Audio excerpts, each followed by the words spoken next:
the world had been silent for weeks. No signs of life from the enemy. The skies were empty, and the oceans were calm. But the calm was deceptive. Humanity had never known such fear. No one saw it coming until it was too late. It all began when the first ships arrived. At first, no one believed the reports. There had been rumors, but they were just that, rumors. Alien ships, alien creatures. No one thought they could be real. But when the first city fell, and the broadcast showed the alien warships hovering above it, everyone knew the truth. Earth was under attack. The alien race, called the Jorak, were ruthless conquerors. They had come from the other side of the galaxy. Their goal was simple: to take over Earth and destroy every trace of human civilization. They were tall, terrifying, and their ships looked like massive black rocks that absorbed all light. No one had seen anything like them before. The first wave was quick and brutal. Large cities were wiped out within hours. New York, Tokyo, London, they were gone in a flash. No one knew how to fight back. The military was overwhelmed, and Earth's defenses couldn't match the power of the Jorak ships. People ran in fear, while others stayed and fought with whatever weapons they could find. But it was clear that the fight was lost. The Jorak were too strong. News of the attack spread faster than anyone could imagine. Governments fell apart. People panicked. Leaders didn't know what to do. In every corner of the world, it was the same. Buildings crumbling, streets flooded with the desperate. There was no place left to hide. And yet, despite the destruction, despite the hopelessness, there was still one thing that no one knew: the Jorak had underestimated Earth. As the enemy continued their assault, there were whispers of something ancient, something forgotten. Some said it was just a story, an old myth passed down by the military, a secret fleet built by Earth long before the invasion. A fleet that had been hidden, tucked away in places no one could find. Some believed the stories were nothing more than hope, a dream people clung to because they had nothing else left to believe in. But as the sky burned with the glow of burning cities, as the Jorak ships hovered over Earth's survivors, that whisper of hope became louder. There were signals. Strange, encrypted messages intercepted on military frequencies. At first, they didn't make sense, but then one of the messages was cracked open. It was a map leading to something far beyond the reach of Earth's crumbled defenses. Something that might give humanity a fighting chance. No one could believe it. The people who had found the map thought it was a mistake, a fake, but the more they studied it, the more certain they became. There was something out there. A fleet, a hidden fleet of warships. But where? Who knew? The signals led them to a remote base in the Antarctic, far from any place most humans had ever traveled.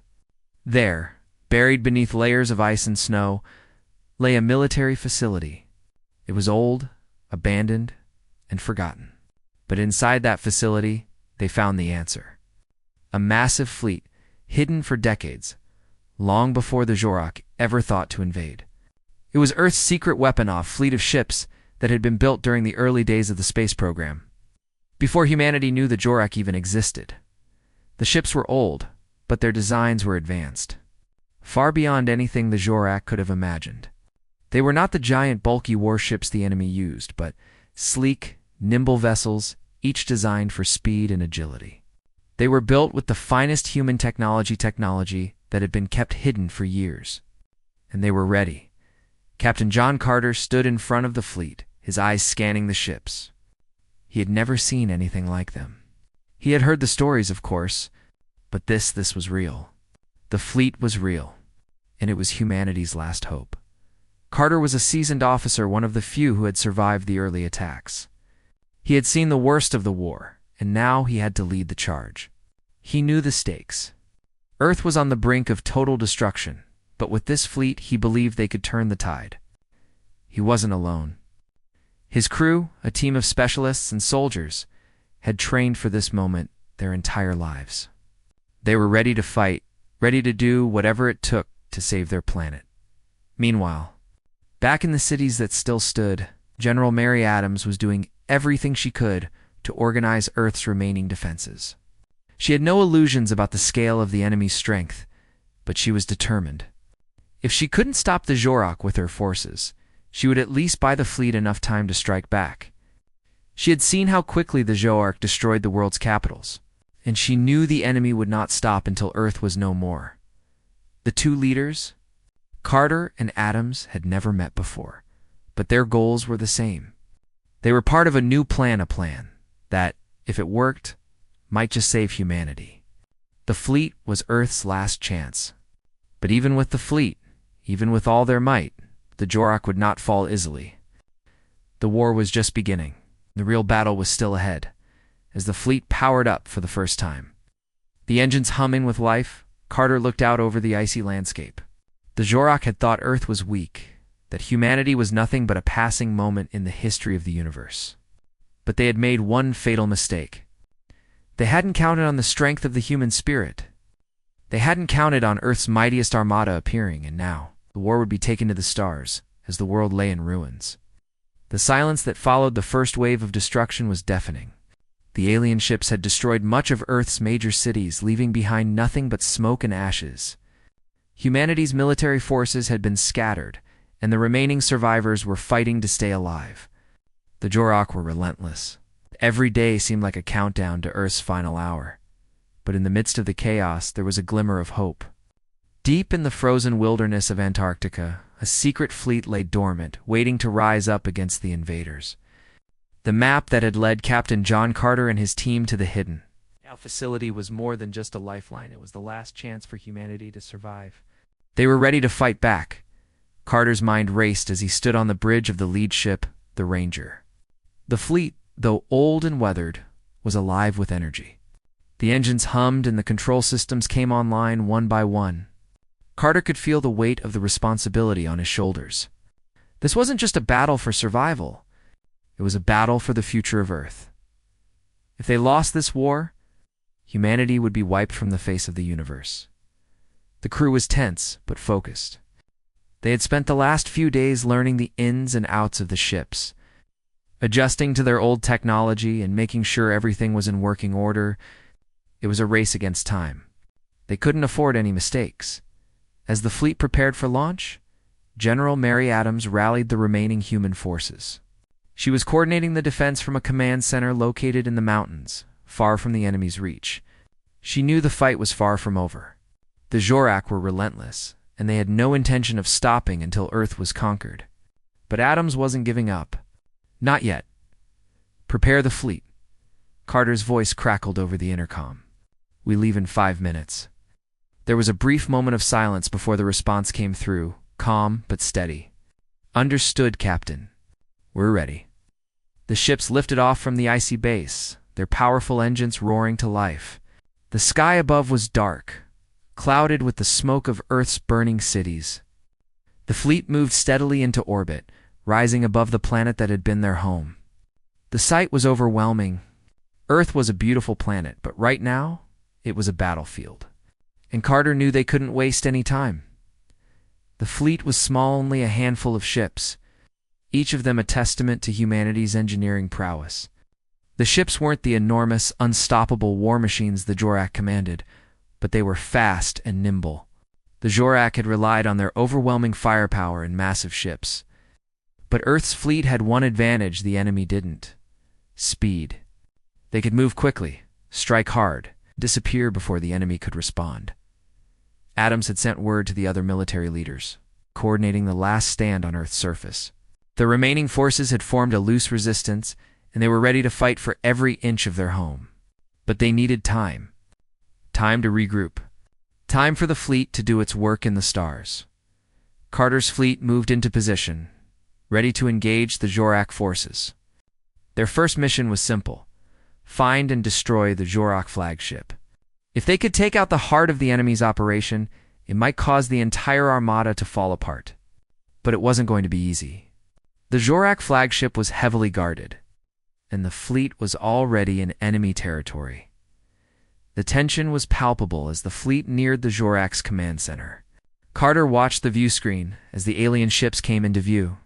The Zhoark warships were massive, their black, jagged designs unlike anything humanity had ever seen. They were built for intimidation, and they certainly had that effect. But Carter wasn't intimidated. Not anymore. He gave the order, and the fleet sprang into action. The first shots rang out as the Ranger fired its plasma cannons, sending a burst of energy towards the nearest Jorak ship. The alien ship retaliated, firing a barrage of weapons back at them. The fleet had to be quick. They dodged and weaved between the incoming fire, using their speed to stay one step ahead. The ships weren't heavily armored, but their agility made them difficult to hit. "We need to disable their communication systems," Carter said, his voice steady despite the chaos. "Once we cut them off from the rest of their fleet, we can strike harder." The fleet's first task was to cripple the Jorak's ability to coordinate. The Ranger led the charge, weaving through enemy fire and closing in on the Jorak flagship. It was a daring move, but it was their best chance. The Jorak ships were powerful, but they lacked the flexibility and speed of Earth's fleet. The battle raged on, with both sides taking heavy losses. The Jorak, though vast and overwhelming in numbers, were struggling to land a decisive blow. Carter's ships darted in and out of the enemy lines, striking with precision and moving too fast for the Jorak to respond. But there was only so much they could do. The Jorak forces were relentless, and their ships kept coming. "We need more firepower," Carter muttered under his breath as he watched the view screen. "Adams, do you have anything left in the reserves?" "We're doing what we can," Adams replied. "But we're spread thin down here. We need the fleet to hit harder." Carter knew they were running out of time. The Jorak were regrouping, and their flagship was still standing strong. It wasn't enough just to damage the fleet. They needed to take it down. It's fast. "Prepare for a full assault," Carter ordered. "We're going in." The fleet moved into position, ready for the final push. The Jorak flagship loomed ahead, a massive, looming presence in the distance. It was time to end this. Carter knew that this was their moment. If they didn't act now, humanity's last hope would be lost. The fleet surged forward, a storm of energy and fire. The Jorak flagship responded with everything it had. The battle reached its peak as the ships clashed in the vastness of space, each side fighting with everything they had. But the human armada wasn't about to give up. Not now. Not when the stakes were so high. As the fleet closed in on the flagship, Carter gave the order. "Fire everything we've got." The Ranger fired its full arsenal, unleashing a barrage of plasma blasts that slammed into the Jorak ship. It took all their strength, but the flagship finally began to break apart. The enemy was faltering. For the first time, it seemed like the Jorak were on the defensive. The tide had begun to turn. The battle raged on above the earth. It seemed like there was no end in sight. Captain John Carter and his fleet had made progress, but it was clear that this was only the beginning. The Jorak were tough enemies. Despite the damage the human fleet had done to their flagship, they were not ready to surrender. They had more ships, more weapons, and they were determined to win. Carter stood on the bridge of the Ranger, staring out into the vastness of space. His hands gripped the controls tightly, his mind working through the next steps. The fleet had suffered losses. Some ships had been damaged beyond repair. The crew members who had been hurt were now recovering in the ship's medical bay, but they were still fighting. Earth had not given up yet, and neither would they. General Mary Adams, back on Earth, was coordinating the resistance efforts. The Jorak had taken control of most of the planet, but pockets of humanity still fought back. Soldiers, civilians, anyone who could hold a weapon had joined the fight. Adams had become a symbol of hope for the remaining survivors. Her voice on the radio was like a rallying cry for all who still believed they could win. "The fleet needs to keep pushing," Adams said. Her voice firm and strong as she spoke to Carter through the communication system. "We need their help. The Jorak aren't giving up. We've lost too much already. It's time to finish this." Carter nodded. He understood the stakes. Earth's defenses were in ruins, and the survivors on the ground were struggling. He could feel the weight of their hopes resting on his shoulders. The fleet had to succeed. They couldn't afford to lose any more ground. "We're going to hit them harder," Carter replied. "We need to go after their supply lines. If we take out their resources, they'll be forced to retreat." The plan was risky. The Jorak were well organized, and their supply lines were well protected. But Carter was right. If they could cut off the enemy's resources, they could turn the tide of the war. It was their best chance. The fleet broke formation and moved into position.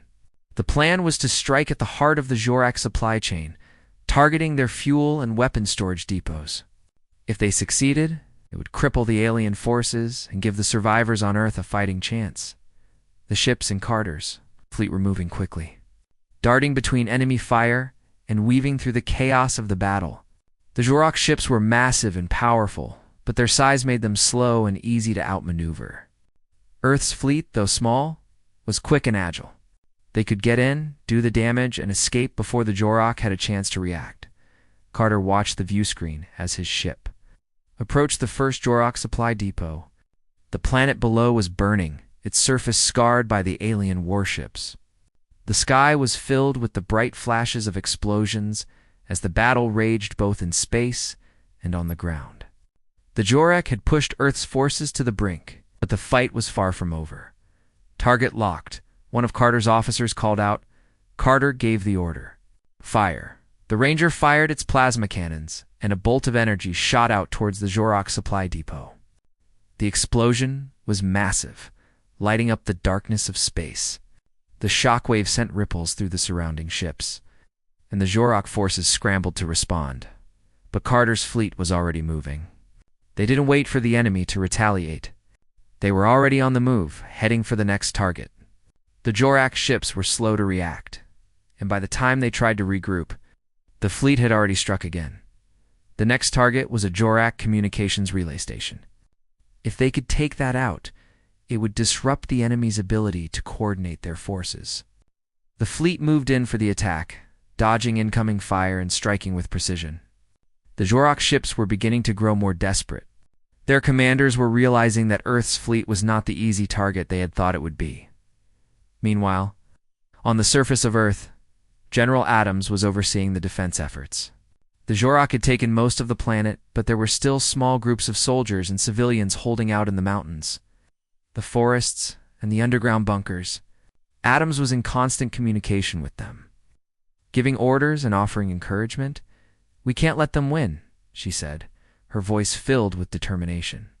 "Hold your ground. The fleet is doing their part. We can't give up now." The resistance had formed into a loose network, with small groups of fighters working together to disrupt the Jorak on the ground. They had no hope of defeating the aliens outright, but they could slow them down. Every Jorak they took down was one less soldier for the enemy to fight with. Back in space, Carter's fleet continued its assault on the Jorak. They had already destroyed several key supply depots and communication stations. But the enemy was starting to regroup. The Jorak were sending more reinforcements, and their warships were getting more aggressive. Carter knew they needed to finish this quickly before the Jorak could call in their full strength. "Status report," Carter demanded.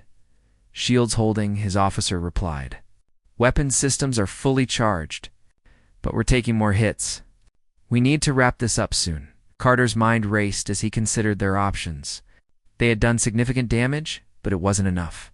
The Jorak still had the numbers, and their flagship was still operational. If they didn't take it down soon, everything they had done would be for nothing. "We're going for the flagship," Carter said. "We need to end this now." The fleet regrouped and set course for the Jorak flagship. It was a risky move, but it was their best shot at victory. They needed to destroy the flagship if they were going to have any chance of defeating the Jorak once and for all. As the fleet closed in on the massive alien ship, the Jorak opened fire with everything they had.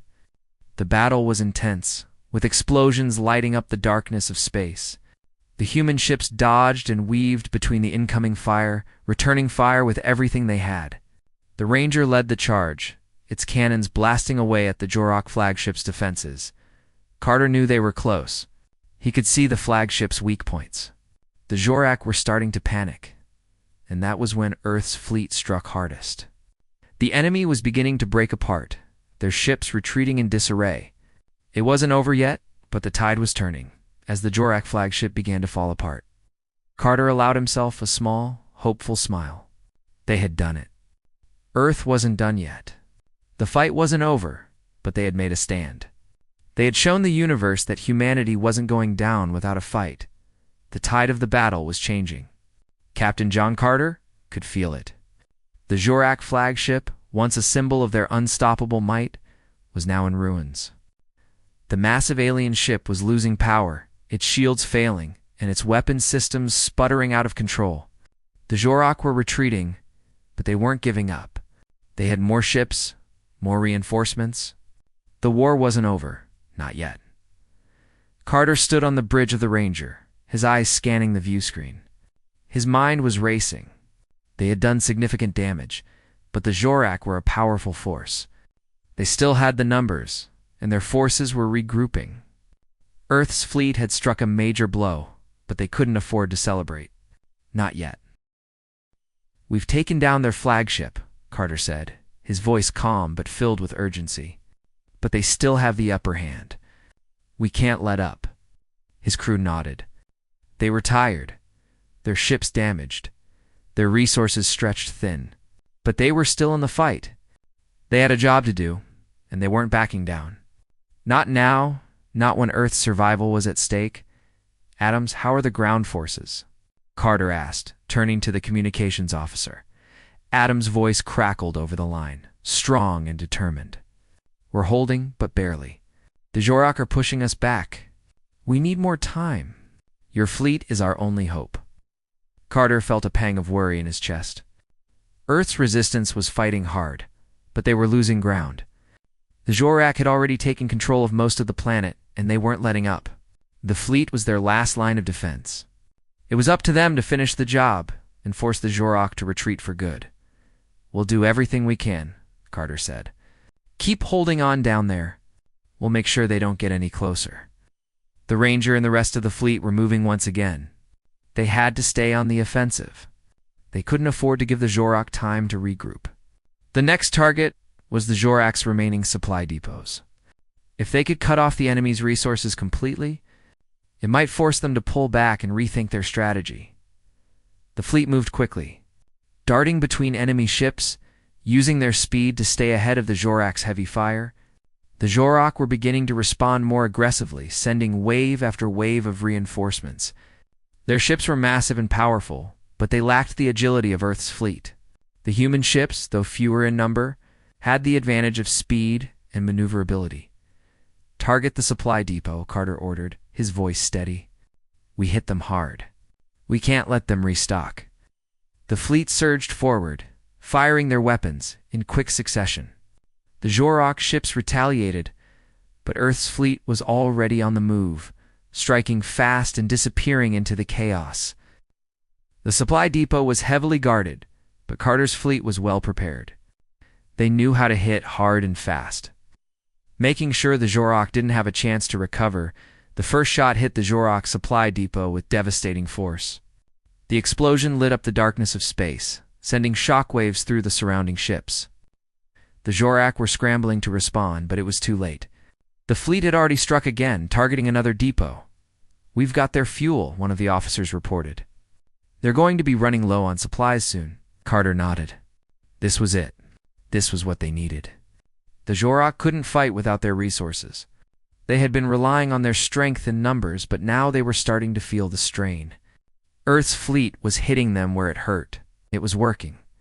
But even as the fleet celebrated their success, Carter knew it wasn't enough. The Jorak were a determined species. They wouldn't back down easily. They had lost a lot, but they still had more ships, more forces.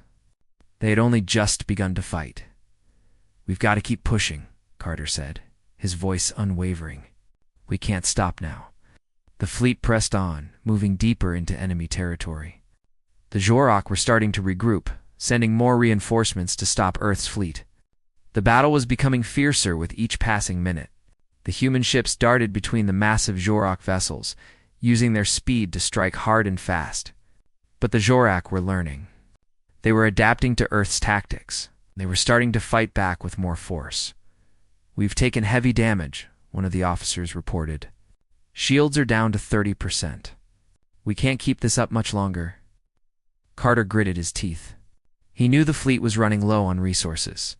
They had been fighting for hours, and the Jorak were relentless. But they couldn't stop. Not now. Prepare for evasive maneuvers, Carter ordered. We need to outmaneuver them. Get us to the next target. The fleet moved into position, dodging incoming fire as they closed in on the next Jorak target, a weapons factory. If they could destroy the Jorak's weapons supply, it would cripple their ability to fight back. Carter's fleet couldn't afford to lose this opportunity. The weapons factory was heavily defended. But the fleet was prepared. They had learned from the previous engagements. They knew how to strike quickly and hit their targets with precision. The Ranger led the charge, firing its weapons at the factory's outer defenses. The explosion that followed was massive. The weapons factory was destroyed in a single devastating blow. The Jorak ships around the factory were thrown into disarray, and Earth's fleet used the opportunity to retreat. They had done what they came to do. We've crippled their weapons supply, one of the officers said. They'll be much weaker now. Carter allowed himself a brief moment of relief. They had struck another blow to the Jorak war machine. But he knew it wasn't over yet. The Jorak were still a formidable enemy, and they weren't going to give up without a fight. Earth's fleet was still outnumbered and outgunned, but they had something the Jorak didn't, the will to fight for their planet. We've done good, Carter said, looking around at his crew. But we can't stop here. We need to finish this. The fleet moved into formation once again, ready for the next battle. They had come so far, and they couldn't let up now. Earth's survival depended on it. The final battle was coming. Captain John Carter knew it. The Jorak were not retreating. They were preparing for one last assault. They had been battered, their resources stretched thin, but they weren't ready to give up. Carter and his fleet had been striking at the heart of their forces. But the enemy wasn't finished yet. The Ranger moved through the darkness of space, its engines humming as it sliced through the void. Carter stood on the bridge, staring out at the stars. He was tired, but there was no time for rest. The fate of Earth was hanging by a thread, and he could feel the weight of that responsibility on his shoulders. We've hit them hard, one of his officers said, her voice filled with exhaustion. But they're not backing down. They've regrouped and sent everything they have left. We finish this now, Carter replied, his voice steady despite the pressure. We don't let them get the chance to come back. We take them down once and for all. Jorak had one last chance to destroy Earth, and they were going to give it everything they had. They had brought in their remaining ships, their strongest forces, and their final weapons. The fleet had already crippled their supply lines and destroyed their factories, but the Jorak were relentless. They had no intention of leaving Earth without a fight. Carter's fleet moved into position. The final battle would take place over Earth itself. The planet was scarred, burning from the earlier attacks, but it was still standing. Humanity had proven its strength, but they were not done yet. The Jorak had underestimated them. Now it was time to show them just how strong Earth truly was. We've got their flagship in sight, Carter said. It's time to end this. The Jorak flagship was massive. It hovered over Earth like a dark shadow, its weapons ready to unleash devastation. But Carter's fleet wasn't intimidated. They had already destroyed their main supply lines and crippled their forces. Now, it was time to strike at the heart of the Jorak war machine. The Ranger led the charge, its weapons blazing as it moved toward the flagship. The rest of the fleet followed closely behind, striking at the Jorak ships that tried to stop them. The battle was fierce. The Jorak were desperate, throwing everything they had at the human fleet. But Carter's ships were faster, more agile, and more precise. They dodged the enemy fire, striking hard and fast. We've got their shields, one of Carter's officers reported. We can take them down now. Keep firing, Carter ordered. We finish this now.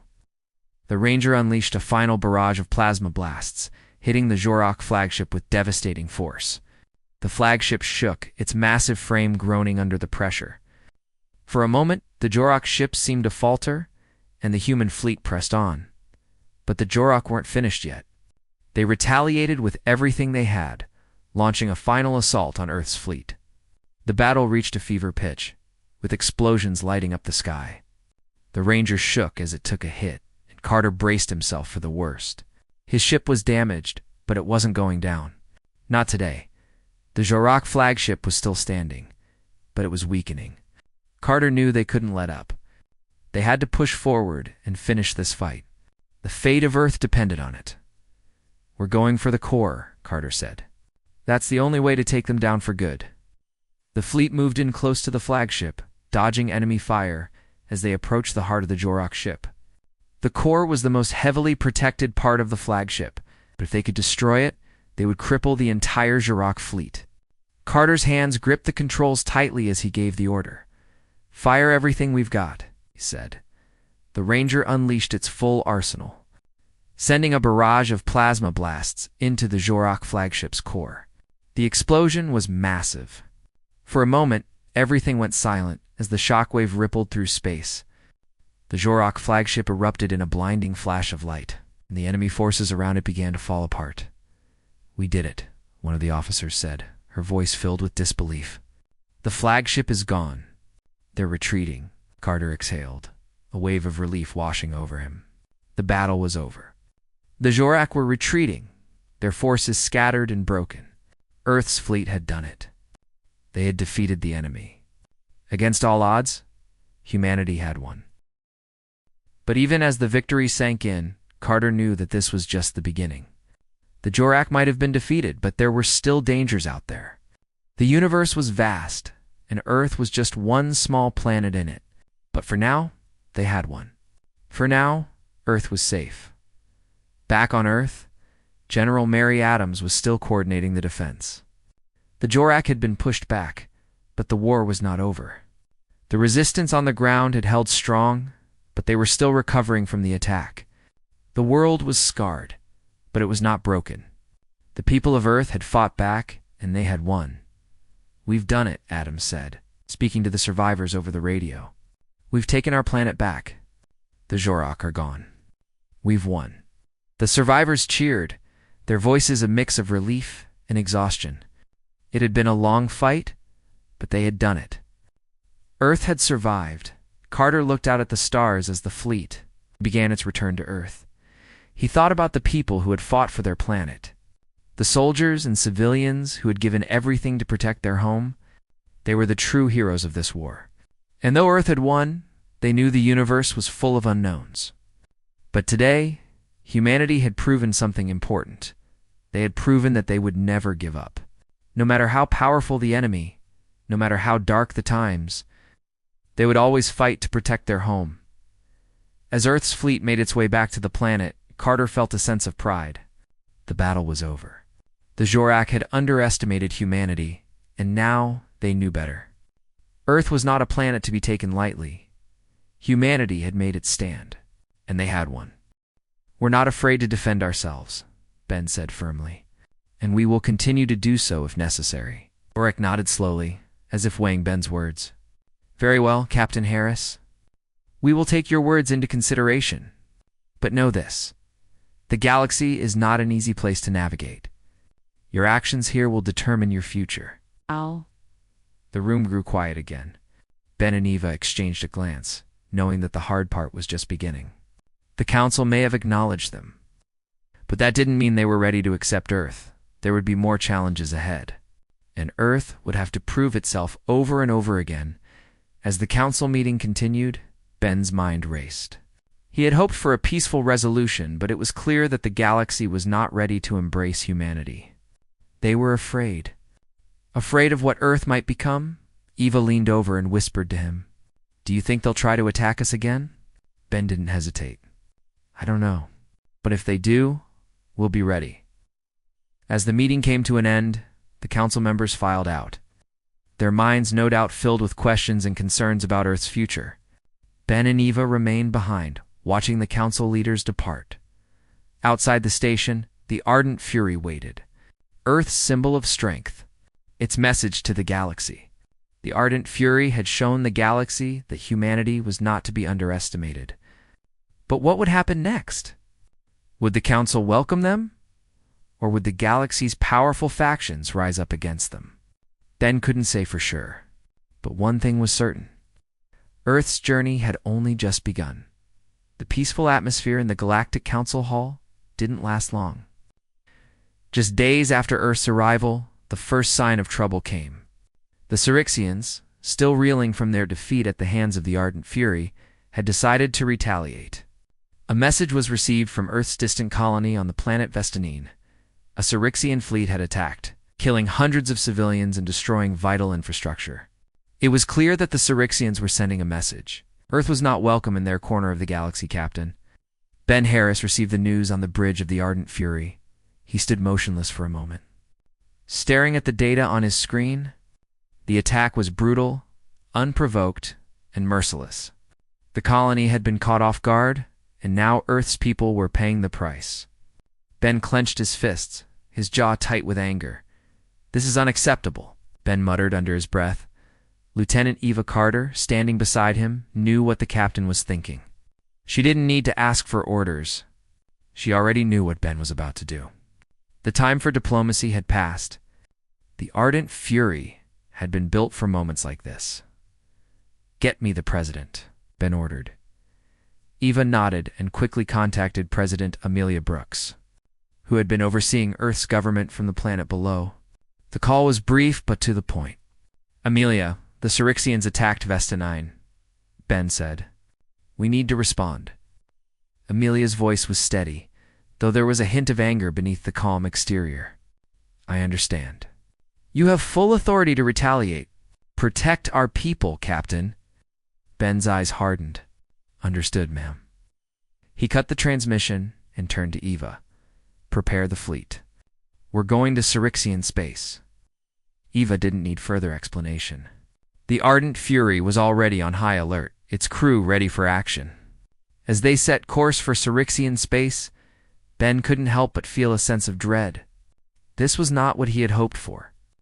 Earth had come to the galaxy seeking peace, but the Cyrixians had chosen to make them their enemies. Ben knew that a war with the Cyrixians could mean the beginning of something far worse. The journey to Cyrixian space took several days. During the long trip, Ben and Eva spent hours discussing tactics and preparing the crew. The Ardent Fury wasn't just a battleship. It was the symbol of Earth's might, and Ben wasn't going to let it be taken lightly. If they were going to face the Cyrixians head-on, they would need every advantage they could get. "We can't afford to make any mistakes," Ben said during one of their strategy meetings. "The Cyrixians are ruthless, and they'll strike first. We need to hit them hard and fast." Eva nodded, her face set in determination. "We've trained for this. We'll be ready." As they neared the edge of Cyrixian space, the Ardent Fury's sensors picked up multiple Cyrixian ships on an intercept course. It seemed the Cyrixians were ready for a fight. Ben gave the order to prepare for battle, and the crew sprang into action. "Captain," Kada called out, her voice calm but alert. "We have multiple ships closing in. They're not friendly." Ben's eyes flicked to the screen. The Cyrixian ships were massive, their dark, jagged forms ominous in the distance. They were the same ships that had attacked Earth's colony, and Ben knew that this time the battle would be even more intense. "Hold steady," Ben said, his voice steady. "We don't fire until they make the first move." The Ardent Fury powered up its weapons and shields as the Cyrixian ships drew closer. Ben could feel the tension building in the air. Every crew member knew what was at stake. This wasn't just a fight for Earth's survival. It was a fight for their future in the galaxy. Then, without warning, the Cyrixian ships fired. A barrage of energy blasts shot toward the Ardent Fury. The battle began. Ben's hand flew over the controls, directing the ship's evasive maneuvers. The Ardent Fury spun and dipped, dodging the incoming fire with incredible precision. The Cyrixian ships were powerful, but they were slow and predictable compared to Earth's advanced technology. The Ardent Fury had the advantage, and Ben wasn't going to waste it. "Return fire," Ben ordered. The Ardent Fury's weapons unleashed a deadly barrage, striking one of the Cyrixian ships. The explosion was massive, and the ship disintegrated in the blink of an eye. Ben could see the panic in the remaining Cyrixian ships. They weren't used to facing such overwhelming force. Ava's voice crackled over the comms. "Captain, we've got a fleet of smaller Cyrixian ships approaching from the rear. They're trying to flank us." Ben's mind raced. He had expected this, but now the battle was turning into a full-scale engagement. Earth's fleet was still a fraction of the size of the Cyrixian Armada, but they had the element of surprise. and the Ardent Fury was a weapon unlike any other in the galaxy. Engage evasive maneuvers. Keep the pressure on them, Ben ordered. The Ardent Fury twisted and turned, its engines roaring as it dodged the incoming fire from the flanking ships. Ben's fingers flew over the controls, directing the ship with precision. The Syrixians were good, but they couldn't match Earth's speed and agility, one by one. The Syrixian ships began to fall. The Ardent Fury's weapons were deadly accurate, and soon the enemy fleet was in disarray. The remaining Syrixian ships hesitated, unsure of how to proceed. They had underestimated Earth's strength. Now they were paying the price. Ben watched as the last of the Syrixian ships retreated. The Ardent Fury had won the battle. But the war was far from over. The Syrixians were a powerful force, and Ben knew they wouldn't give up so easily. Earth had just made its first strike, and the galaxy would soon know that humanity was not to be taken lightly, as the Ardent Fury turned back toward Earth. Ben's thoughts were already on the next challenge. The Syrixians would regroup, and there would be more battles ahead. But for now, Earth had struck a blow for its survival, and the galaxy would never forget it. After the battle with the Syrixians, the galaxy was buzzing with activity. News of Earth's victory had spread quickly, and while some alien races were beginning to take humanity more seriously, others were beginning to worry. The Syrixians had suffered a significant blow, but they were not the only powerful species in the galaxy. Many feared that Earth's newfound strength might change the balance of power.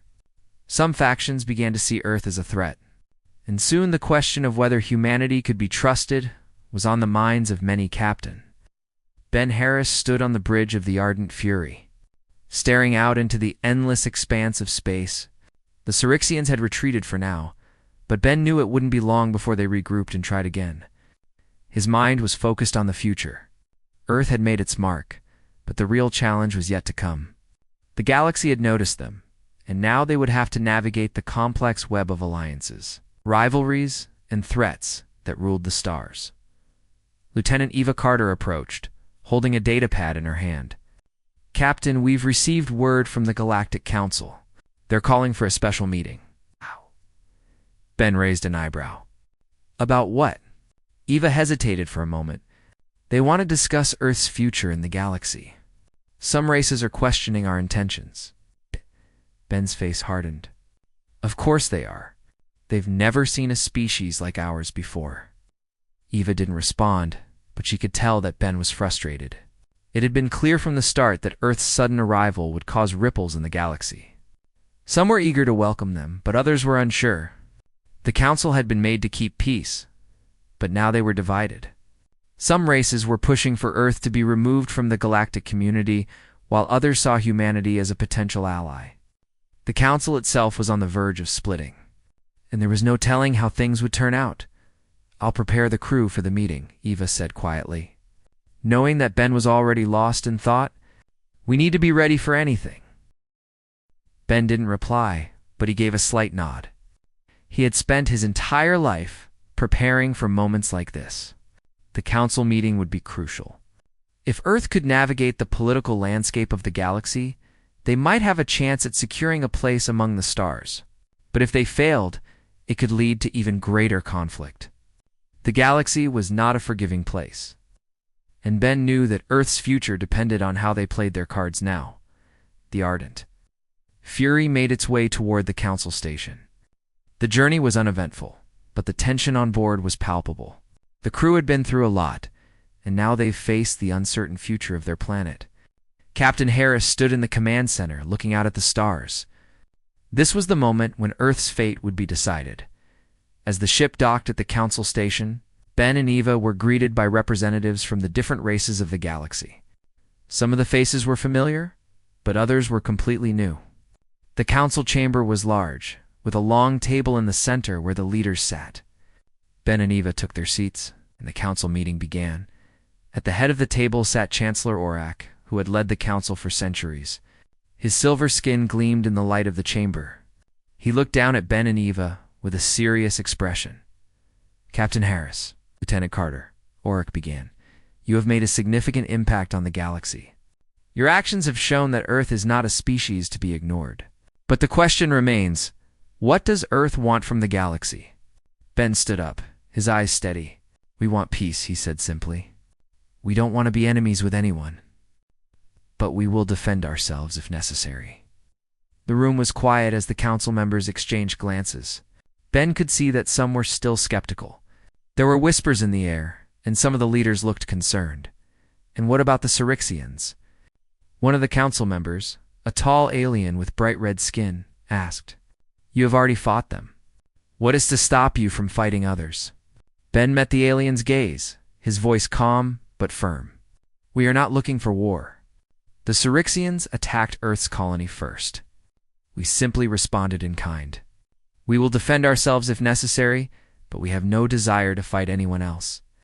Chancellor Orek raised a hand, silencing the room. You claim to seek peace, Captain Harris, but your actions suggest otherwise. The galaxy has seen what Earth can do. Your ship is powerful, and your people are capable of great destruction. How can we trust that you will not turn that power against us? Ben paused for a moment, carefully choosing his words. We may be strong, but that does not mean we will use our strength recklessly. Earth has always fought for survival, and that is what we will continue to do. But we want to be a part of the galaxy, to learn from others, and build alliances. We do not wish to conquer.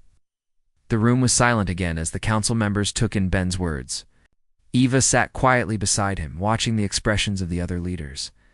Some were nodding, while others remained unconvinced. Finally, Chancellor Orok spoke again. Very well, Captain Harris. Earth's actions have made an impact, but the galaxy is not a place for the weak. We will need time to consider your words. For now, you may return to your ship, but know this, there are others who may not be so willing to accept you. Ben nodded, understanding the gravity of the situation. The council was divided, and the future of Earth in the galaxy was uncertain. Some races would be allies, while others would be enemies. The real battle was just beginning, and Ben knew that it would take all of humanity's strength and ingenuity to survive. As the meeting ended and the council members began to leave, Ben and Eva exchanged a look. The path ahead was unclear, but they had made their intentions known. Earth would not back down. They had shown the galaxy what they were capable of, and now it was up to the rest of the galaxy to decide whether they were friend or foe. As they left the council chamber, Ben's thoughts were already on the next challenge. There would be more battles, more obstacles to overcome. But Earth had made its presence known, and Ben was determined to see it through. No matter what the galaxy threw at them, Earth would stand strong. The council meeting had left Ben with more questions than answers. Earth had made its mark on the galaxy, but whether it would be accepted or rejected was still uncertain. The Syrixians were just the beginning. There were other powerful races, many of which had their own agendas. The galaxy was a dangerous place, and Ben knew that Earth would have to be prepared for anything. Back aboard the Ardent Fury, the crew was still processing the meeting. The ship was in orbit above Earth's colony on Vesta 9, but the mood on board was tense. They had won the battle with the Syrixians, but the council's warnings still hung over them like a dark cloud. Ben stood on the bridge, staring out at the stars. His mind was a whirlwind of thoughts, but he couldn't shake the feeling that something was coming, something that would challenge everything Earth had worked for. Eva Carter approached, her face serious. Captain, we've received another transmission from the Syrixians. They're calling for a ceasefire. Ben raised an eyebrow. He wasn't sure whether to be relieved or suspicious. The Syrixians weren't known for backing down so easily. What do they want? They're offering a truce, Eva said, looking over the data. They're willing to talk, but they want Earth to agree to a neutral zone between their space and ours. Ben crossed his arms, deep in thought. A neutral zone would mean giving the Syrixians a buffer, a way to keep Earth from expanding into their territory. It was a tempting offer, one that could keep the peace, but it also meant limiting Earth's freedom to explore and grow. Send a response, Ben said after a long pause. Tell them we'll consider it, but we're not backing down from our rights. We'll defend our colonies if necessary. Eva nodded and sent the message. Ben couldn't help but feel uneasy. The Syrixians were calculating, and this truce might be a trick. But they had to be careful. Earth couldn't afford to get drawn into another war. Not yet. As the days passed, the situation grew more complicated. The Cyrixians agreed to the ceasefire, but only after Earth had agreed to certain conditions. The neutral zone was a compromise, but Ben still wasn't sure if it would be enough. He couldn't shake the feeling that the Cyrixians were planning something, and the galaxy was watching. If Earth couldn't navigate the political minefield ahead, the entire future of humanity in space could be at risk. Captain Ben Harris and Lieutenant Eva Carter spent the next few weeks preparing for their next steps. The Ardent Fury was on high alert, its crew ready for anything. They had to stay vigilant. There were factions in the galaxy that saw Earth's rise as a threat, and they wouldn't hesitate to take action if they thought it was necessary. One evening, as Ben stood on the bridge, Eva approached with a new set of coordinates. "Captain, we've received a request from a new faction. They want to meet with us." Ben looked at the coordinates on the screen. The faction was unknown to them, and the request came with little explanation. It could be another trap, or it could be an opportunity. Either way, Ben knew they had to investigate. "Set a course," Ben ordered. "Let's find out what they want." The Ardent Fury moved toward the coordinates, and as they neared the designated location, they came across a fleet of ships unlike anything they had seen before. The ships were sleek and advanced, with a design that seemed to blend organic and mechanical elements. They were nothing like the Cyrixian ships, and their presence alone sent a ripple of uncertainty through the crew. Eva looked at Ben. "What do you think?" "I don't know," Ben replied, "but we're going to find out." The ships were moving into position around the Ardent Fury, but they didn't make any hostile moves. Instead, a single ship approached, its design even more unusual than the others. It was almost alive, pulsing with an inner energy. As it drew closer, a transmission came through. "Captain Ben Harris of Earth," a calm voice said. "We are the Elorians. We come in peace." Ben stood up straight, his mind racing. He had heard of the Elorians before, but they were a mysterious race. Not much was known about them, but they were rumored to be highly advanced. With the ability to manipulate energy in ways that defied understanding, we've been watching Earth's rise with great interest. The voice continued. "We know what you have accomplished, and we want to offer our assistance." "Assistance?" Ben asked, his tone cautious. "What kind of assistance?" The Elorian ship shifted, and Ben could see a figure standing at the helm. The alien appeared humanoid, but its skin shimmered with a faint glow. "We've studied your people, Captain Harris. We know that you seek to grow, to explore, and to survive. We can offer you knowledge, technology, and the support you need to secure your place in the galaxy." Ben's mind raced. This was unexpected. The Elorians were offering their help, but he didn't know what their true motives were. Were they really offering peace, or was this another trap? He had to tread carefully.